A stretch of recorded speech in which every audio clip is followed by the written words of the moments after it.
नमस्कार दोस्तों, स्वागत है आप सबका आपके अपने YouTube channel the new healing में। दोस्तों, आज हम बात करेंगे सिस्ट के बारे में।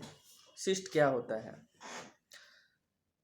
सिस्ट किसी भी तरह की एक एबनॉर्मल ओवरग्रोथ होती है, ज़्यादातर ये नॉन कैंसरस होती है, जिसमें के एक फ्लूइड भरा होता है या फिर सेमी फ्लूइड भरा होता है और कभी कभी इसमें पेन भी होता है। ज़्यादातर ये हमारे जो ब्रेस्ट होता है उसमें हो जाती हैं, हमारी जो कलाई है यहाँ पे हो जाती हैं, जॉइंट्स पे हो जाती हैं। और इस कहाँ पे ये होती है, इस आधार पे इसकी कुछ टाइप्स हैं। तो दोस्तों, पहली टाइप जो है वो है एपिडर्मोइड सिस्ट। इनकी जो टाइप्स है उनको बताने से पहले मैं आपको बता देता हूँ कि ये ज़्यादातर किस वजह से होते हैं। ज़्यादातर इनका जो कॉज है वो अननोन है, पर फिर भी कई लोग मानते हैं कि ये ज़्यादातर किसी ग्लैंड में इंजरी होने की वजह से या फिर कहीं पे चोट लग जाए, जो पुरानी चोट है उसकी वजह से ये जो सिस्ट है ये बन जाता है। तो इनकी टाइप्स इस प्रकार हैं। The एपिडर्मोइड cyst. एपिडर्मोइड जो सिस्ट होता है वो ज़्यादातर फेस पे होता है, हेड पे होता है, नेक पे होता है, बैक पे होता है और या फिर हमारे जो जेनाइटल सेक्सुअल ऑर्गन्स होते हैं उन पे होता है। दूसरी जो कैटेगरी है वो है सब सिबेशियस सिस्ट। सिबेशियस सिस्ट मतलब इसके नाम से भी हमें पता चल जाता है कि जो हमारी स्किन के नीचे सिबेशियस ग्लैंड्स होती हैं उनमें जब इंजरी हो जाए या फिर कुछ और वजह से उनमें जो उनकी जो आउटकमिंग है, जो सिबेशियस ग्लैंड जो सक्रीट करती हैं, उसमें कहीं रुकावट आ जाए, उस रुकावट के कारण वहाँ पे एक फ्लूइड जमा हो जाता है और वो फ्लूइड एक सैक में बन जाता है, जिसको हम सिबेशियस सिस्ट बोलते हैं। या तो उस ग्लैंड को ट्रॉमा हो गया हो, इंजरी हुई हो, ज़्यादातर इंजरी की वजह से ही होता है, ठीक है, और ये स्किन पे कहीं पे भी हो सकता है। तीसरी जो कैटेगरी आती है वो होती है ब्रेस्ट सिस्ट। ब्रेस्ट सिस्ट हमें पता है हमारी जो मेमोरी ग्लैंड्स हैं, हम इनको मेमोरी ग्लैंड्स भी बोलते हैं। कभी कभी इनमें किसी भी वजह से यानी कि ट्रॉमा वगैरह, मैंने आपको पहले ही क्लियर कर दिया कि ये ट्रॉमा वगैरह की वजह से हो जाते हैं, ठीक है, तो ये ब्रेस्ट में हो जाते हैं। चौथी जो है वो है गैंग्लियन सिस्ट। गैंग्लियन सिस्ट हम सब ने ही देखा होगा शायद। गैंग्लियन सिस्ट ज़्यादातर हमारी कलाई के एरिया पे होते हैं या फिर जॉइंट्स पे होते हैं, जो मूवमेंट ज़्यादा मूवमेंट की वजह से, ज़्यादा यूज़ होने की वजह से उस जॉइंट पे एक जो सैक है वो बन जाती है, जिसमें फ्लूइड भरा होता है या फिर सेमी फ्लूइड भरा होता है। और दोस्तों, हम इसको जो सैक को है वो ऐसे एकदम से फोड़ नहीं सकते, क्योंकि अगर हम फोड़ेंगे तो इससे इन्फेक्शन फैल सकती है, ठीक है। दूसरी जो नेक्स्ट हमारी कैटेगरी है वो है पाइलोनाइडल सिस्ट। पाइलोनाइडल सिस्ट दोस्तों ज़्यादातर हमारे जो बटक्स होते हैं, जो बटक्स की क्लेफ्ट होती है, जो दो बटक्स हैं, दो बटक्स की जो क्लेफ्ट होती है ऊपर वाली, वहाँ पे होता है, उसे हम पाइलोनाइडल सिस्ट बोलते हैं। ये ज़्यादातर हेयर फॉलिकल में इन्फेक्शन होने के बाद जो फ्लूइड जमा हो जाता है उसकी वजह से होता है, ठीक है, या फिर चेंजिंग हार्मोन्स, जो हार्मोन्स हमारे चेंज होते हैं उसकी वजह से भी ये हो जाता है। अगली जो सिस्ट है वो है ओवेरियन सिस्ट। ओवेरियन सिस्ट के बारे में मैं अलग से एक वीडियो बनाऊंगा, क्योंकि ओवेरियन सिस्ट को कवर करना कोई इस वीडियो में हम नहीं कर पाते, क्योंकि ये थोड़ा लंबा टॉपिक है, ठीक है। और नेक्स्ट जो है वो है बैकर्स या फिर पोप्लिटियल सिस्ट। ये जो सिस्ट होता है ये नी जॉइंट पे होता है और ये ज़्यादातर कंडीशंस में होता है, जैसे कि आर्थराइटिस हो गया या ओस्टियोप्रोसिस हो गया या फिर फ्रिक्शन की वजह से हो गया, या कोई इन्फ्लामेशन है हमारे जॉइंट में, नी जॉइंट में, उसकी वजह से ये सिस्ट हमारे जॉइंट के ऊपर हो जाता है। नेक्स्ट जो है वो है pillar cyst. Pillar cyst usually on the scalp. ये ज़्यादातर स्कैल्प पे होता है, हमारी जो सिर के जो चमड़ी है, स्किन है, उसे हम स्कैल्प बोलते हैं। और ये वाला जो सिस्ट है पिलर सिस्ट, ये ज़्यादातर स्कैल्प पे होता है और ये फॉलिकल्स के बीच में बनता है। नेक्स्ट जो कैटेगरी आती है वो आती है म्यूकस सिस्ट।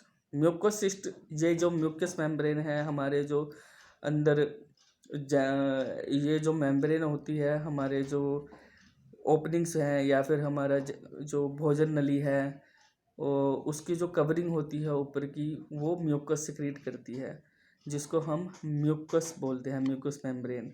उस म्यूकस मेम्ब्रेन के नीचे ग्लैंड्स होती हैं, जो कि ये जो म्यूकस, जो ये हमारा थूक है या फिर कुछ भी ऐसा पदार्थ है वो बनाती हैं, उनको हम ग्लैंड्स बोलते हैं। तो इन ग्लैंड्स में इन्फेक्शन के कारण या फिर इनका जो बहने का जो, जैसे थूक हो गया, थूक बहना रुक जाए और ये किसी भी रुकावट की वजह से, तो ये क्या बन जाती है, एक सैक बना देती है, जिसे हम म्यूकोसिस्ट बोलते हैं। दोस्तों ये ज़्यादातर लिप पे होती है, माउथ में होती है, सैलिवरी ग्लैंड्स होती हैं, हमारी सैलिवरी ग्लैंड्स यहाँ पे होती हैं, जो जो थूक बनाती हैं, उनकी वजह से हो जाती हैं, या तो उनको कोई ट्रॉमा हुआ हो या फिर इन्फेक्शन हुई हो। ब्रेकियल सिस्ट होते हैं, ब्रेकियल क्लेफ्ट सिस्ट होते हैं, साइड्स ऑफ द नेक, यहाँ पे बड़े बड़े सिस्ट निकल जाते हैं, बड़े बड़े, ये वाले तो बहुत ज़्यादा बड़े होते हैं। और ये जब बच्चा माँ की गोद में होता है, या माँ की गोद में नहीं जब बच्चा माँ की कोख में होता है, उस टाइम पे जो डेवलपमेंट होती है, उस टाइम पे ये जो एबनॉर्मेलिटी है, ये एक एबनॉर्मेलिटी के तौर पे बचपन से ही होता है, जिसे हम ब्रेकियल क्लेफ्ट सिस्ट बोलते हैं। अगली जो कैटेगरी है वो पेरीन्यूरल या फिर टार्लोव सिस्ट बोलते हैं इसे। ये ज़्यादातर हमारे स्पाइंस पे होती है, बैक पे होती है, या तो उसको कोई ट्रॉमा हो गया हो या फिर किसी इन्फेक्शन की वजह से ये जो है हमारी बैक पे बन जाती है। अगर हम इसके ट्रीटमेंट्स की बात करें तो एलोपैथी में तो ट्रीटमेंट है कि भाई या तो इसको कोई एंटी इन्फ्लेमेटरी मेडिसिन दो अगर उसमें पेन हो रहा है, या फिर इसको ड्रेन कर लो। ड्रेन कैसे, किसी सिरिंज से ड्रेन कर लेते हैं, या फिर सर्जरी करनी पड़ती है अगर जो सिस्ट है वो एक सेंसिटिव एरिया पे है, वो बिना सर्जरी के नहीं निकल पाता, ठीक है। मेजर सर्जरी भी करनी पड़ जाती है, और या फिर हम FNSC के ज़रिए इसको निकाल सकते हैं। तो ये 3-4 जो चीज़ें हैं ये हम कर सकते हैं। ज़्यादातर जो, अगर हमें अब घर पे क्या कर सकते हैं हम इस बारे में, अगर हम घर पे हैं और अगर हम होम्योपैथिक मेडिसिन ले रहे हैं, तो उसके साथ साथ हम इसको गर्म कपड़े से सेक सकते हैं, जिससे कि ये जो इसका जो फ्लूइड है वो मतलब और ज़्यादा फ्लूइड बन जाएगा, और मतलब वो बहने में उसे आसानी हो जाएगी। होम्योपैथिक मेडिसिन्स बताने से पहले मैं आपको ये बता देता हूँ कि होम्योपैथिक मेडिसिन्स ऐसे हम चूज़ नहीं करते कि भी हाँ किसी को सिस्ट है तो उसको सिस्ट की मेडिसिन दे दी उठा के, ऐसा नहीं है। होम्योपैथिक मेडिसिन्स हम सिलेक्ट करते हैं। अब मैं आपको सिस्ट में ही बताता हूँ। सिस्ट में आपको 50 से 60 मेडिसिन्स हैं जो वो दिख जाएंगी होम्योपैथी की रिपर्टरी में, लेकिन उन 50 से 60 मेडिसिन्स को में से एक मेडिसिन चुन के निकालना ये सिर्फ एक होम्योपैथी कर सकता है। और जो कौन सी पोटेंसी में, होम्योपैथी की मेडिसिन की बहुत सारी पोटेंसीज होती हैं, ये 6 से लेके 1x भी होती है, मदर टिंचर भी होते हैं, और 200 होती है, 30 होती है, 1m होती है, हायर पोटेंसीज होती हैं। तो कौन सी पोटेंसी किस टाइम पे कैसे यूज़ होनी है वो होम्योपैथ जानता है। वो आपके डिपेंड करता है आपकी जो ससेप्टिबिलिटी है, यानी कि आपके जो काम क्या करते हो आप कितनी एनर्जी है आप में, इन सब पे डिपेंड करती है।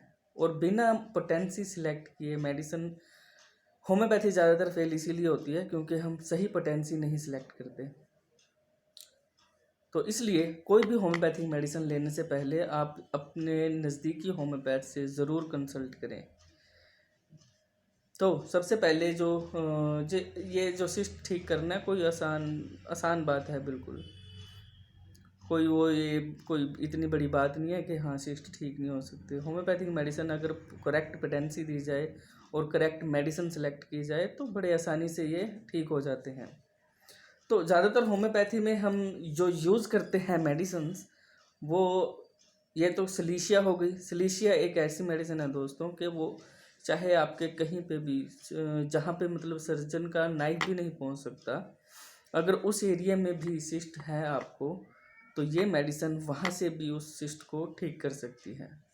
मैं फिर बता रहा हूँ कि अगर मेडिसिन की पोटेंसी और सही मेडिसिन किस रेशियो में मेडिसिन देनी है वो सिलेक्ट हो गई, तो ये कहीं से भी आपके सिस्ट को निकाल के फेंक देगी।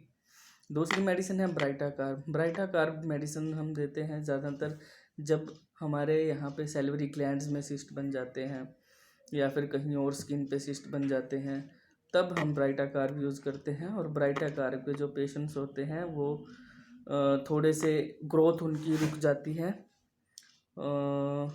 और भी कई चीज़ें हैं जिनमें हम ब्राइटाकार सिलेक्ट कर सकते हैं जिन करेक्टर्स के आधार पर। कैलकेरिया कार्ब आ जाती है, ग्रेफाइट्स आ जाती है। ग्रेफाइट्स भी बहुत अच्छा काम करती है। अगर वो जो सिस्ट है वो उसमें से डिस्चार्ज हो रहा है और वो डिस्चार्ज जो है वो चिपचिपा है, तो हम ग्रेफाइट सेलेक्ट करते हैं। कोनियम बहुत अच्छी मेडिसिन है। अगर वो जो सिस्ट है वो बहुत ज़्यादा हार्ड हुआ पड़ा है तो हम कोनियम सेलेक्ट करते हैं। कैलकेरिया फ्लोर हो गई, फास्फोरस हो गई, कोस्टिकम हो गई।